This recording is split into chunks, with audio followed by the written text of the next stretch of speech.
Seminar PHDI Bali bidik yang korup selamatkan LPD dan aset nasabah. Menyelamatkan lembaga perkreditan desa LPD dan aset nasabah menjadi harapan seluruh peserta seminar yang bertajuk mengayomi LPD dari sisi spiritualitas, yuridis, dan ekonomis. Seminar yang merupakan kerjasama PHDI Bali, Lembaga Pemberdayaan LPD dan Badan Kerjasama BKS LPD dibuka langsung oleh Ketua PHDI Bali Nyoman Kenak SH bertempat di Gedung PHDI Denpasar, Rabu 14 September 2022.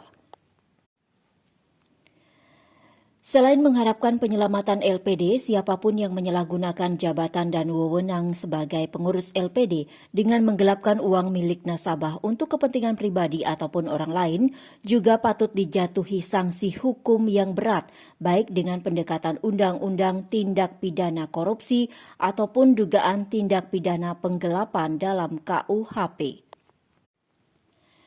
Seminar menghadirkan 7 orang narasumber yaitu anggota Komisi 3 DPR RI Iwayan Sudirte SH.MH, Guru Besar UNUD yang kompeten di bidang akuntansi Profesor Dr. Iwayan Ramante SE MMAK CPA, akademisi yang mantan Hakim Mahkamah Konstitusi Dewa Gede Palguna SH.MHum, Asisten Kejaksaan Tinggi Bali Putu Sudarmo SH.MH, Hakim Pengadilan Tinggi Denpasar Imade Lanangdao SH MH, dari Polda Bali Kombes Pol I Gusti Ngurah RM SIK MH, Ketua BKS LPD Bali DRS I Nyoman Cendekiawan MSI dipandu Putu Wirate Dwikora SH.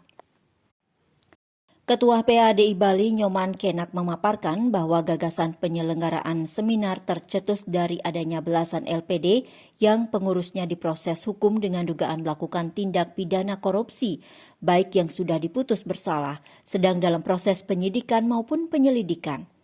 Ada sejumlah nasabah LPD yang khawatir penegakan hukum dengan pendekatan undang-undang tindak pidana korupsi menyebabkan hilangnya tabungan para nasabah.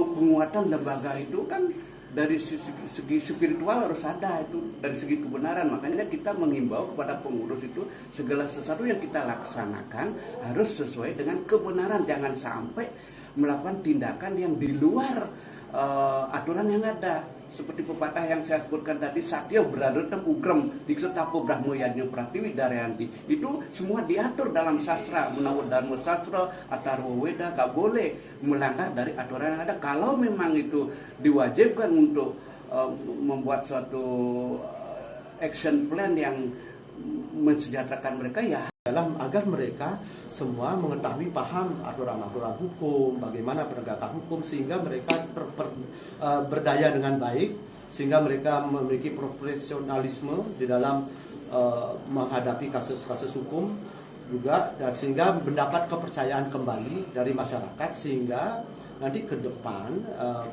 kepercayaan masyarakat itu timbul, sehingga LPD ini bisa bergerak lagi dengan baik, sehingga bisa mensejahterakan masyarakat. Otomatis masyarakat adat bisa melakukan upacara keagamaan dan lain sebagainya dengan baik.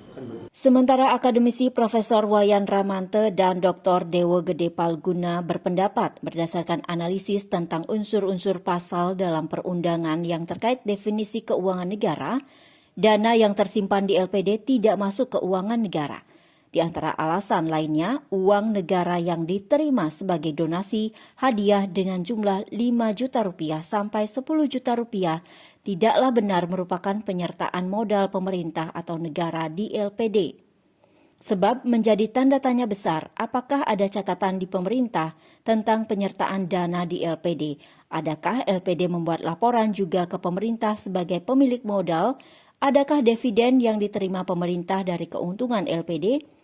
Dan berbagai pertanyaan akuntansi lainnya yang menunjukkan tidaklah benar dana-dana nasabah yang jumlahnya miliaran rupiah di LPD itu sebagai keuangan negara. Anggota Komisi 3 DPR RI Wayan Sudirte menegaskan sebagai wakil rakyat ia menyatakan sikapnya dan meminta pemerintah sebagai penegak hukum membidik siapapun yang menggelapkan keuangan LPD. Tidak boleh ada dana dan tabungan nasabah di LPD, di mana LPD dibentuk untuk kesejahteraan kerama desa adat diselewengkan oleh pelaku tanpa mendapat hukuman yang setimpal. Kedepan atas dasar berbagai masukan dan argumen-argumen dalam seminar hari ini, lanjut Sudirte, mesti ada tindak lanjut untuk memperkuat LPD melalui manajemen dan pengawasan yang ketat dan perbedaan pendapat dan pandangan tentang pendekatan hukumnya antara Undang-Undang Tipikor ataukah KUHP mesti dikomunikasikan secara bijak dan baik tanpa melakukan pelanggaran hukum dan dalam koridor hukum acara yang berlaku. Seminar yang dihadiri oleh 200 peserta secara offline terdiri dari bendesa adat, pengurus, LPD, Ormas, PHDI Provinsi dan Kabupaten Kota Sebali, perguruan tinggi dan tokoh lainnya, dan ratusan peserta secara virtual sepakat agar ada tindak lanjut untuk memperkuat LPD serta merapikan proses penegakan hukumnya. Agar secara substansial dana nasabah dikembalikan ke nasabah, LPD diselamatkan dan penegakan hukum berhasil menghukum siapapun yang bersalah dan bertanggung jawab. Tim Liputan Bali Week News melaporkan.